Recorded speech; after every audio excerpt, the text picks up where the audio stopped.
everybody, and welcome to my May wrap-up. I'm actually filming this on May 30th because I'm not going to get to film it on the 31st, and from then on forth to like the second week of June, I'm not going to be filming anything. And I really don't anticipate that I'm going to finish the book that I'm listening to now. It is The Devil in the White City by Erik Larson, which is obviously a non-fiction book about the Chicago World's Fair at the turn of the 20th century. If I do finish it, then hey, that's another one I can add, but I don't think I will finish it by tomorrow. I don't know. But whatever the case, not counting The Devil in the White City, I read a grand total of 27 books in May, and to be fair, several of them were novellas, and there was at least one graphic novel. Pretty sure there was only one. Yeah. There was only one.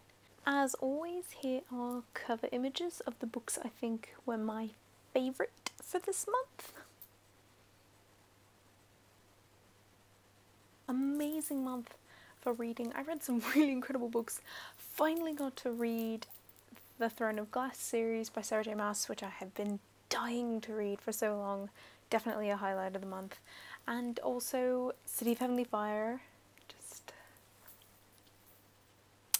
That book, just all hail Queen Cassandra Clare. That book was amazing. Although, as you all would have seen that I noted in my little book outlet haul, I was waiting on my copy of City of Heavenly Fire to come into my local Barnes & Noble because I ordered it to ship there, because I pre-ordered a signed copy. Now when you ship it to the store, you don't pay for it in advance, you pay for it when it arrives.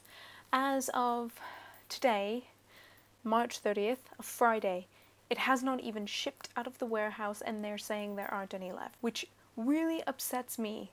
I mean, it may sound stupid that I'm getting so upset over a book, but I'm upset because I pre-ordered this on March 9th. Like, I have been excited for this book since March 9th, and I'm getting the impression Barnes & Noble basically just totally screwed me over and decided, we're just not going to ship it to you. This is the impression I'm getting, because as of Friday, it has not even shipped. I'm like so upset right now, I can't even explain. So I went ahead and just bought the regular hardcover, and they just said, you know, if it arrives, just come and exchange it, because this is sort of ridiculous.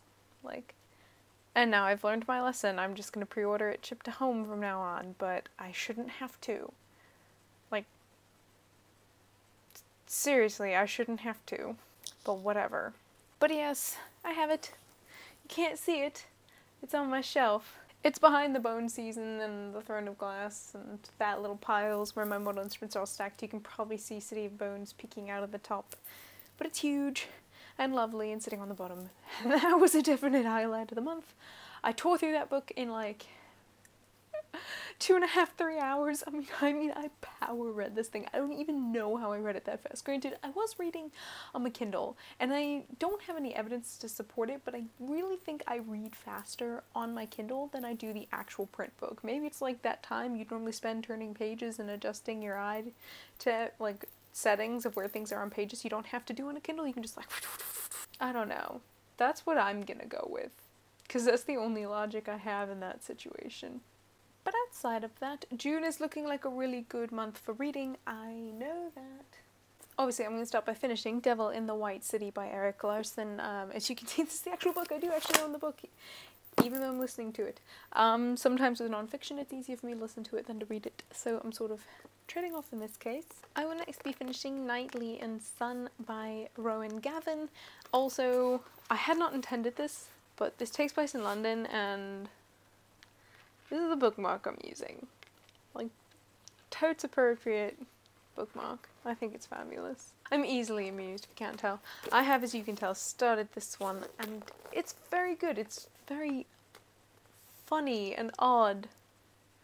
Like, in a really good way, but not in a way I was anticipating. I'm looking at this going like, it's like if someone were doing a loving parody of Sherlock, but with like a father and a son. It's really cute. I think fans of Sherlock would like this because there's that same kind of humor that's being run through it. Just imagine a father and son as opposed to like besties. It's called Knightley and Son, like obviously it's about a father. Oh my god, I'm just... But yes, I think that's it for me today. So I will probably see you all in like the second week of June, with the exception of a couple backlog reviews that I filmed before I leave, so I'll be able to just sort of post them.